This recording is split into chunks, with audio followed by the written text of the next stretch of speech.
proposal na dagdagan po ang mga distrito ng lalawigan ng Pangasinan.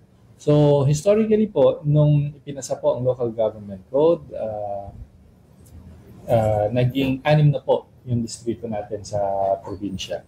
And more than 30 years ago, nung naipasa po yan, at hanggang ngayon ay 6 pa rin po ang distrito. Ikukumpara po yan sa ibang lalawigan na kasabayan po nung time na yon.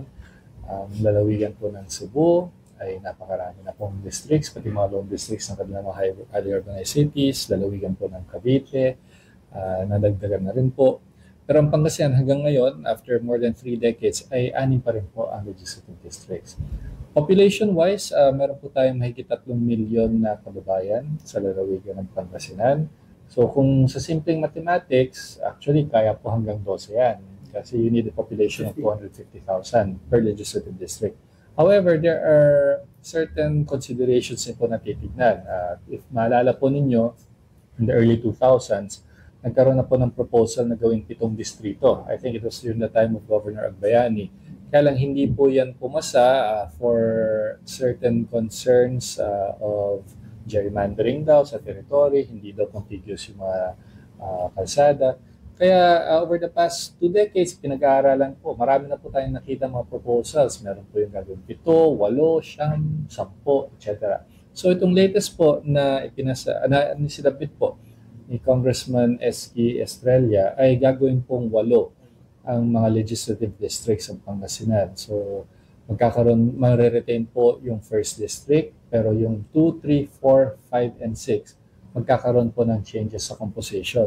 Doon po kukunin yung additional na 2 distrito. May mababawas sa 2nd, mababawas sa 3rd, may magagalaw sa 4th, magagalawang 5th, at magagalawang 6th. So in effect, magiging 8. Ano po yung wisdom usually kapag nagkakaroon ng redistricting? Unang-una po, base po sa ating mga batas, dapat merong proportionate representation ng ating mga kababayan sa Kongreso. Sabi nga po nila, 250,000 pwede na magkaroon ng sariling congressman. So sa pag-create ng additional legislative districts, we will have additional representation in Congress. That will be at least 2 additional legislators who will represent the people of the province of Pangasinan. Administratively, as far as the provincial government is concerned, wala po siyang direct effect sa administration ng probinsya. Kasi hindi naman po mahihiwalay sa lalawigan ng Pangasinan. Ang syudad po ng Dagupan, which is still an independent component city, administratively, ay hindi naman po under sa lalawigan ng Pangasinan, but it is going to be under the legislative district, being an independent component city. Pero pagdating po sa national, mangyayari po dyan, madadagdagan po tayo na additional na at least 2 boses na mga pagsasabi ko ng pangangailangan ng ating mga kababayan. Ano po yung kinakailangan usually para sa redistricting? Siyempre, una ay yung suporta ng ating mga kababayan. At ang may obligasyon po dyan para makuha ang suporta or let me be more pragmatic. Para makuha po yung posisyon ng ating mga kababayan, obligasyon ngayon yan ng ating mga congressman sa existing na 6 na distrito.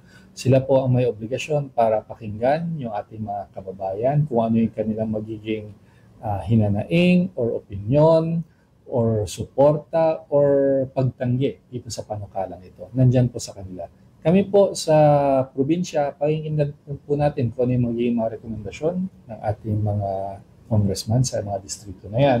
Pero overall, tayo ay generally supportive sa ganitong panukala because this will always create additional support, especially from the national government.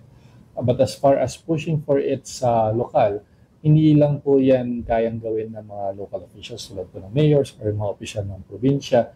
Pero ang talaga magiging main driver dyan ay ang ating mga congressmen sa legislative districts. Sila po yung magtutulak at magrepresenta kung ano yung magiging posisyon, opinyon ng ating mga kababayan sa kanilang mga nasasakupan na distrito. Definitely, kailangan po ng suporta ng buong lalawigan. Not just the local officials, not just the provincial officials, pero suporta po ng ating mga kababayan po yan.